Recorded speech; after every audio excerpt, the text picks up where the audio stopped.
Come to me, all you who are weary and burdened, and I will give you rest.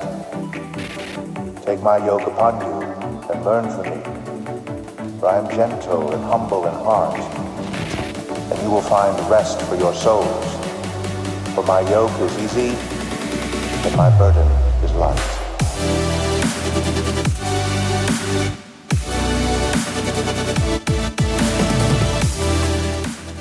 Today, we are continuing this teaching series, The Rest of the Story. And I want to ask you, if you will, help me with the introduction to the sermon. I'm going to ask everybody, if you will, stand up for just a second. I know you were kind of thinking, man, we get to kind of chill out. This is active listening today, okay? You're actively participating.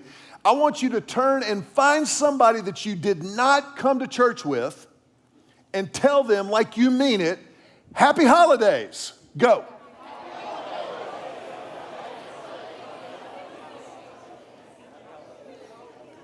Now you may be seated. Thank you so much. Did that feel good just to say that out loud?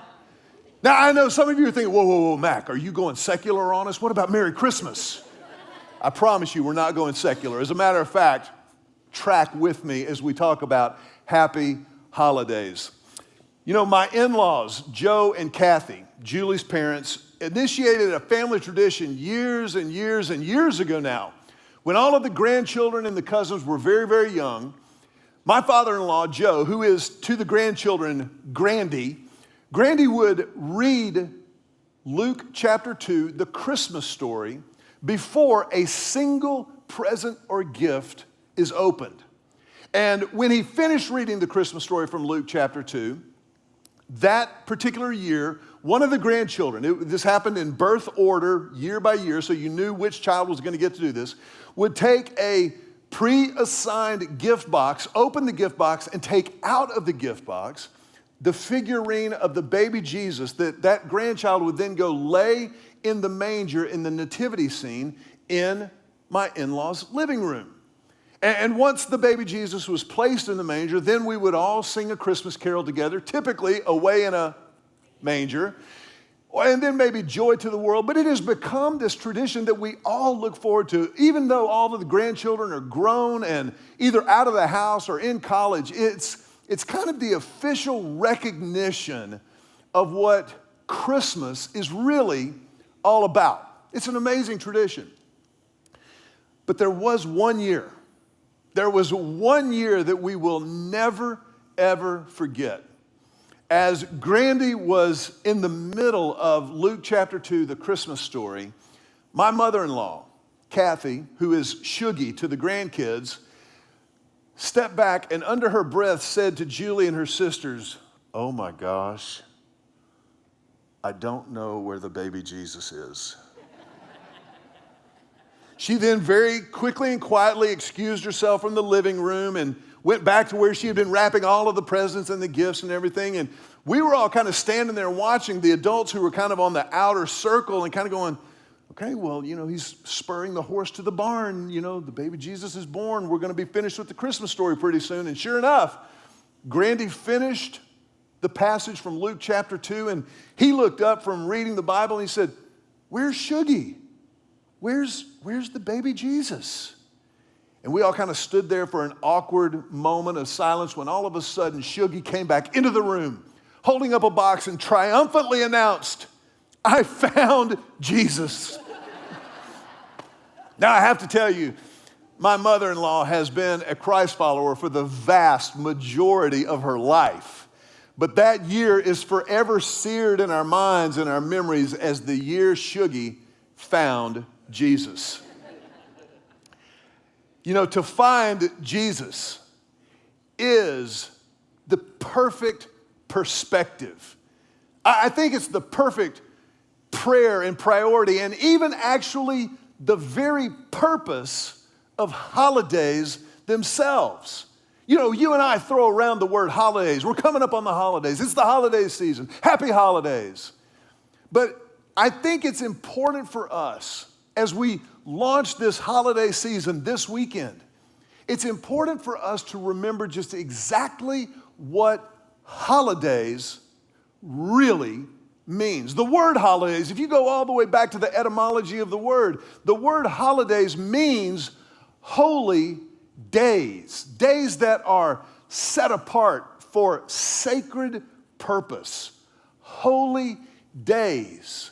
And so when we think about the holidays, I think it's important for us to remember, particularly in the world that you and I live in, this thing called holidays can, for a lot of us, be a mixed bag of some very real mixed emotions. I mean, it can get a little bit hairy for some of us in some very, very profound and maybe even painful ways.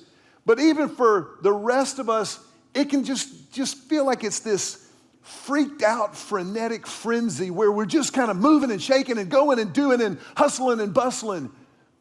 And a lot of times, isn't it true that the holidays feel anything but holy? I want to suggest to you that you and I have the opportunity to inject holy back into the holidays, to actually make the holiday season everything that it can be. Did you know that way, way, way back in the Old Testament, even in the law of Moses, what the Jewish people refer to as the Torah, that God commanded Israel. Think about this. God commanded Israel to celebrate 7 different festivals throughout the year. 7 different feasts and festivals where they were to remember the Lord their God and his faithfulness and his goodness to them throughout that year, but also throughout their history and their entire development as his chosen people. To remember, it's almost like God knew that we would have a propensity to forget. And so he said, remember, take time, make the time to celebrate. Everything that we talked about last week on Sabbath and how God commands us, he calls us to take 1 day a week to rest and replenish and worship. It's like that gift of Sabbath for 7 different times in the Israelite calendar was to be blown up on steroids and to celebrate and to feast to the goodness of God. It's an amazing, amazing thing. I want to suggest to you that if we will do this, if we will in fact choose the path towards peace and purpose in the holy days, then we will take a massive step towards actually experiencing that soul rest, that refueling and replenishing that Jesus Christ invites us into. That settled soul, that calmed spirit. Norman Rockwell is an iconic American artist. Many of you have seen his art for years. Many of you may have seen it and didn't know who it was, but Rockwell had an amazing gift of capturing just kind of everyday scenes that communicated volumes of the American experience. Many of his paintings and works of art were very idealized and idyllic views of life in America, but he also had an amazing Christian conscience, and he captured multiple social injustices that our country continues to wrestle with. He had an amazing eye for the American condition. His most famous work of art is one that was released in the Saturday Evening Post in 1943. It is entitled Freedom from Want. Freedom from Want. Most of you have seen this painting, this portrait. It's somewhere along the way. And it's an amazing, almost invitation. Like there's something in this that's like, oh. Some of you are thinking about Thanksgiving coming up this week and going, wouldn't that be nice? If only my family behaved like that around the Thanksgiving table. But I want you to look at this work of art. It's incredible. It's interesting. Every single face that you see in this painting was an actual person from Rockwell's life that he photographed so that he could put them in this painting. And it is this kind of idealized picture of a holiday meal. We don't know if it's Thanksgiving or if it's Christmas. It's also known by some people as I'll Be Home for Christmas because it was released during World War II. But it's essentially a picture of the holidays. It's a family gathered around a table having an incredible, incredible meal That turkey is done beautifully and perfectly. There's not a dry piece of meat in the whole thing. They've got the sides. There's a covered dish. We don't even know what that is. Cranberries. Everybody's smiling. Everybody's hair is combed and in place. But there's also something I want to point out to you in this painting. Yes, it's kind of idealized and kind of quaint, but I want you to notice there's also an elegant simplicity to the meal that they're enjoying. There's this beautiful turkey, of course, and the sides that are there on the table, but I want you to notice that every single place setting, the whole family is drinking water. Isn't that interesting? You know that for an artist of Rockwell's skill and ability and insight, that was a conscious decision to have them drinking water at this feast of plenty. You know what I think is fascinating about this picture? I love this. I know I should never turn my back on the audience, not because I don't trust you, but just because it's rude. But I think it's fascinating that this picture, probably this exact picture, or maybe a variation on the themes that it portrays, this is the very picture that will drive so many of us so crazy during the holidays. We are working so hard and striving so hard to achieve this ideal picture of Thanksgiving. And I think we need to remember that a painting, like a novel, is fiction. It is a work of fiction. It's an imagined, it's a visionary picture. And the fact of the matter is that if you think about all of the things that go into our holidays, it makes sense that we get a little bit nuts. We get a little bit crazy. I want you to turn to your neighbor and tell them with a smile on your face, you're a little bit crazy.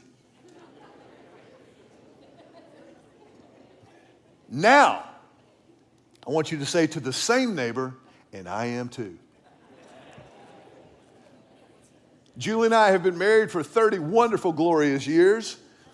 We have been playing a game since we got married called My Family's Crazier Than Yours. And after 30 years, we are in a dead heat tie. Now, there are some seasons where my family will sprint out to the lead. Other seasons, her family will catch up. We all have a little bit of crazy in us. We all have a little bit of brokenness. Think about the things that go into our holidays. Travel. Man, these days, you book a flight, it may happen, it may not. And if it doesn't, they may not even tell you. That will drive you absolutely insane. That'll make you want to go buy a horse. I think about the spending that we do. We spend and we spend, striving for this picture of perfection that doesn't exist. I think about binge everything. Eating, drinking, watching, sleeping. No wonder we get out of sorts. The statistics around the holidays are really kind of staggering when you think about it. These are just a little snapshot. 67% of us are placing unnecessary pressure on ourselves to produce the perfect holiday. 67%. 47% of us, almost half of us, admit that we usually take on more than we can handle each year. The other 53% are chronic liars. 77% of us say that we have a hard time relaxing during the holidays and usually end up feeling more stressed and worn down than ever. 59% would characterize their typical holiday season as chaotic. This one blew my mind. 40% of us would rather stand in line at the DMV than deal with holiday stress.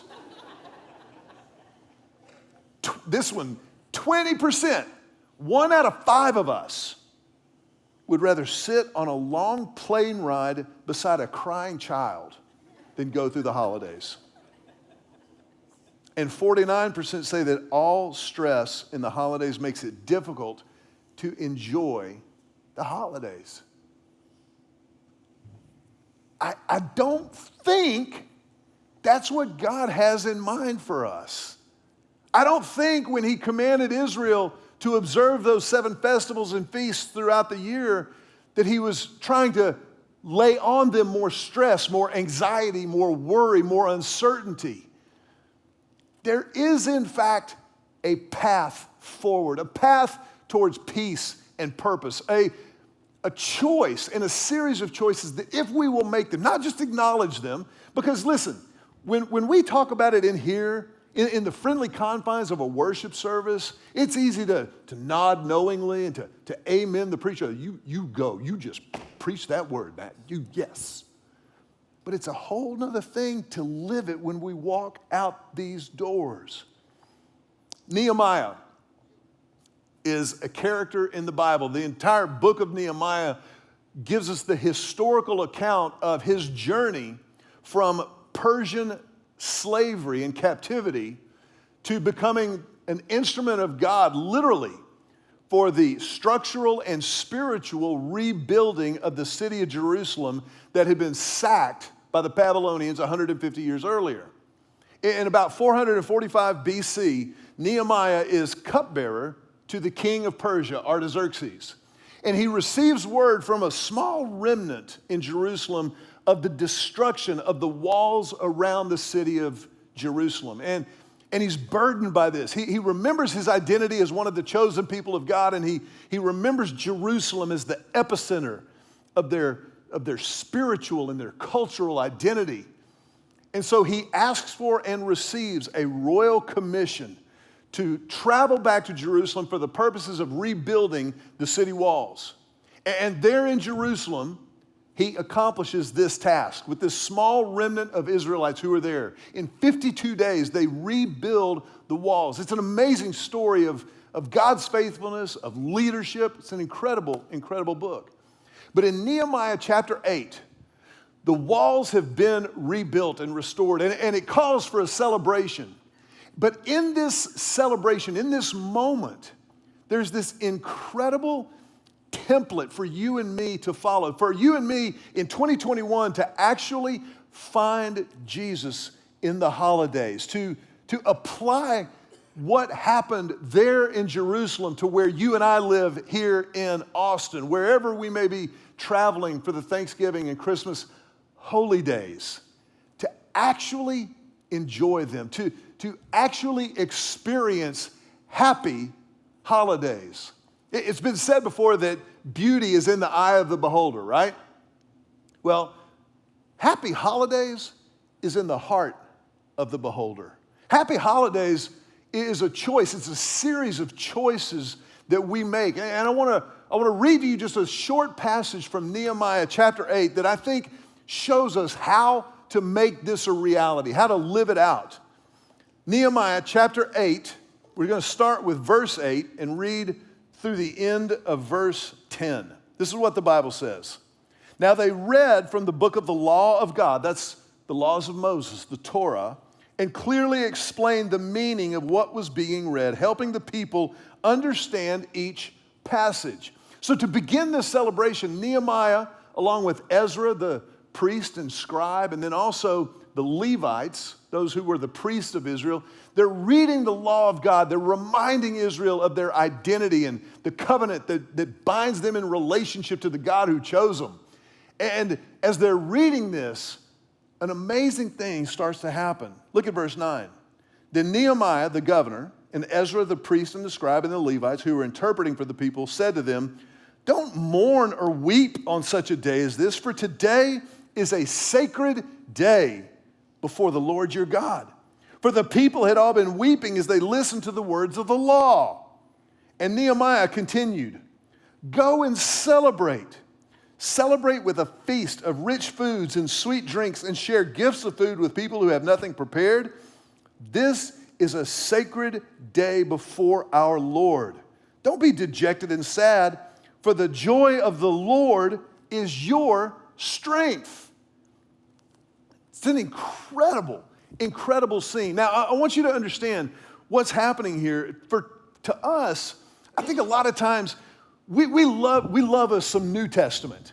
Don't we? We like the New Testament. That's Jesus, that's grace, that's resurrection, that's forgiveness. And we acknowledge the Old Testament, but man, that's the law and the commands, a lot of dying, a lot of war. But let's go back to the New Testament. But I want you to notice, remember we said this last week about the commandment to Sabbath. Even the commands of God are an expression of his grace. The commands of God, the law of God was given to point us to our need for the New Testament, the New Covenant, Jesus and grace. So the law actually does us a favor. You know, how many of you have ever walked by your scale in the bathroom and said, I just don't want to get on that today? Anybody ever had that happen to you? Now, if I don't get on the scale, I'm pretty sure I still weigh the same thing. It's just not put in my face, right? I'm pretty sure that if I don't get on the scale, I still don't have 4% body fat. But if I do get on the scale, if it tells me that my body fat is, let's say, 5.5%, or thereabouts, then I know what I need to do about it. The law is the scale. The law of Moses tells us our condition before a holy God. And so when they began to reread and remember and relearn the law of Moses, they were reminded of their unfaithfulness. They were also reminded of God's faithfulness. And they began to mourn. They began to grieve. We've been in captivity because of our choices. And Nehemiah said, not today. No, not today. Today we celebrate. Today we enjoy the blessings and the salvation of God. Today we worship God. Today we find Jesus in this holy day. We find him. Now, I understand Nehemiah was Old Testament. Jesus hadn't been born yet. But remember, every bit of the Old Testament points us toward the New Testament and Jesus. And so as Israel is reminded of their law, they're also reminded of the hope that they have for the Messiah, the hope that they have for the promised King of Israel. And Nehemiah and Ezra say, today we're going to celebrate. So there are three things I want to point out to you, and I want to lovingly challenge you to do these things every day between now and New Year's Day. I challenge you to do them because if we will, then we will walk that way forward. We will walk that path of peace and purpose in and through these holy days. Number one, consecrate the holidays. Consecrate the holidays. Now, I know, consecrate is a big $10 church word. And I almost said dedicate. But I like the word consecrate because to consecrate means to declare or to make something sacred and holy. And when we choose to consecrate the holy days, the holidays, then we are making a decision that we will look for, we will find Jesus in the holidays. We will make this actually holy days. This is something that will actually happen. Remember, happy holidays is in the heart of the beholder. Whether or not a day is holy depends on how you look at it and how you treat it.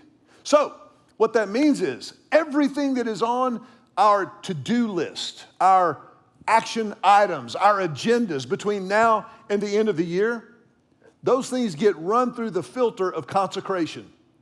Those things get run through the filter of, is this something that is set apart for sacred purposes? And if it's not, can I maybe turn it into one? Maybe you've got an office Christmas party that, let's just say hypothetically, is not designed to glorify God. I'm just throwing that out there. Well, can you attend that office party and glorify God? Can you attend that office party and be a light in a dark world? If you can, you have just consecrated that holy day. You have made that sacred for the purposes of God. If you can't, be honest with yourself, be honest with God, and maybe spend some time with the family that evening. But to consecrate the holidays means that I will choose, I will decide to make this day holy, set apart. If you've got time off this coming week for Thanksgiving, man, that's a great thing. That's a great thing. Consecrate every day. Consecrate the holidays. Set them apart as sacred in your mind and in your heart. It's amazing if we will just start there. How many of the stressors, triggers we will avoid because now all of a sudden we're looking at this time as something different. It's not just a time to binge, eat, and drink. It's not just a time to binge, watch, and sleep. It's holy time. It's sacred time. So consecrate the holidays. Number 2, it's right there in Nehemiah's words. Celebrate the goodness of God. Celebrate the goodness of God. In our family, my mom, for years and years and years and years and years and years, before I was even married, before we had kids, my mom has made this dessert. It's a French silk pie. And I know you may think, oh, I've had French silk. That's a good pie. You haven't had this. This pie will flat out set you free. And it's become kind of the signature event of our Christmas meal. We do turkey a lot of different ways, but I'm just going to tell you, if there's no French silk pie, there would be an open rebellion on Thanksgiving Day in our household. Now, this pie is so rich. It is so decadent. You can only eat 4 pieces at a time.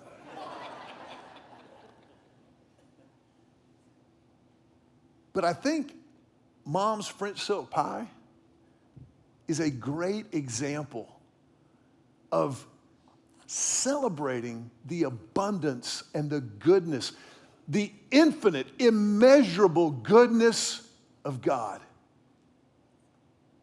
You should never, ever feel guilty about celebrating the goodness of God. If you have the capacity, if you have the ability to celebrate, to gather and to have an incredible meal, a feast, just do yourself a little word study sometime. Go Google how many times the word feast is used in the Bible. As a matter of fact, that's the end game. If you read the end of the story, if you read Revelation, followers of Christ are invited to the wedding feast of the Lamb. That's the goal. My mom's French silk pie is cool, but it's just a little foreshadowing of what's coming. And I'm convinced that my mom's French silk pie will be in heaven. But celebrate the goodness of God. What did he say? Go and celebrate a feast of rich foods and sweet drinks. But remember, when we say celebrate, we've started by consecrating. We started by making it sacred. So if it's sacred, then that's going to keep us from overindulging.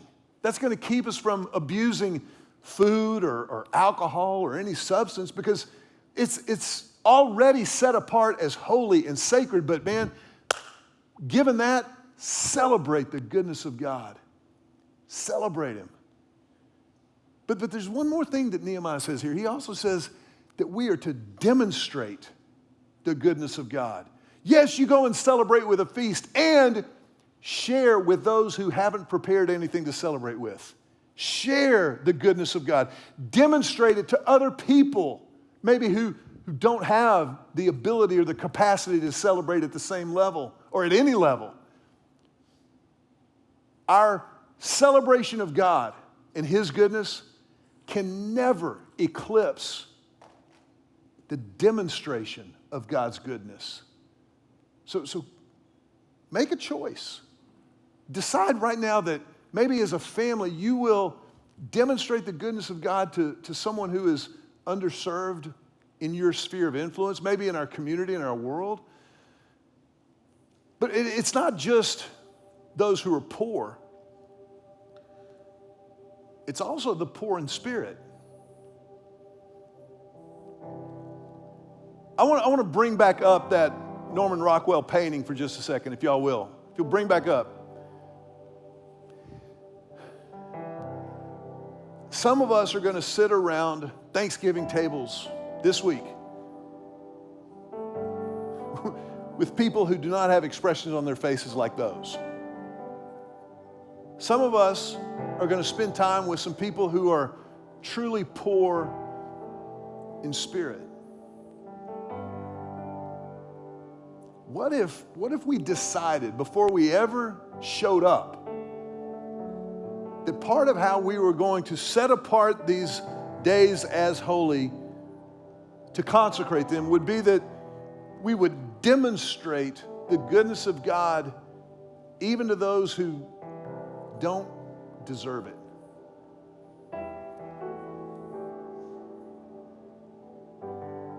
Does that sound familiar to anybody? I know I don't deserve it. I don't. I don't deserve the goodness of God. I don't deserve the amazing grace of God. You're a wonderful person who matters to God, but you don't deserve it. You haven't earned the grace of God. And yet he demonstrated it. He demonstrated it by giving us the infinite, limitless gift of his son, Jesus.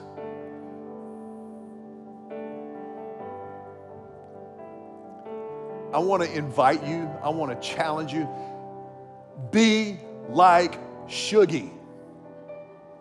Find Jesus. Find Jesus in these holy days.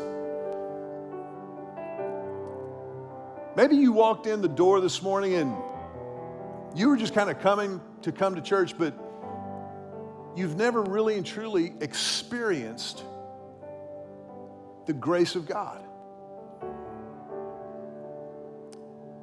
In just a moment, as a family of faith, we want to give you the opportunity to do that. To find Jesus in this day.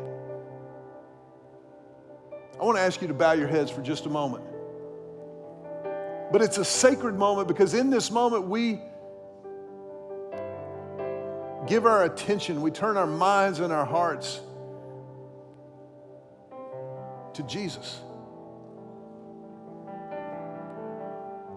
If you have never personally and definitively accepted the amazing grace of God, we want to invite you to do that right now. To pray right where you're sitting, in your own words, just something like this. Just say, Jesus, I know that I need you. And so I confess my sin to you, all of it, holding nothing back,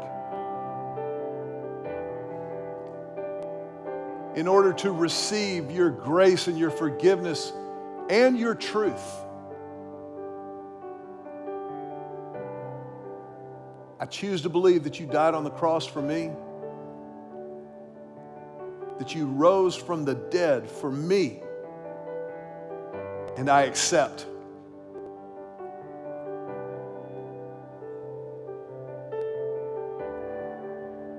And I will follow you from this moment forward.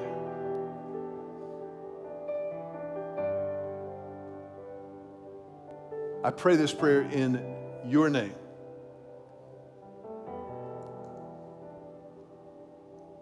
For just a moment, if you would remain with your heads bowed. If that was your prayer, then as a church, we want to help with what's next. couple of things, if you would. Let us know that God did that in your life.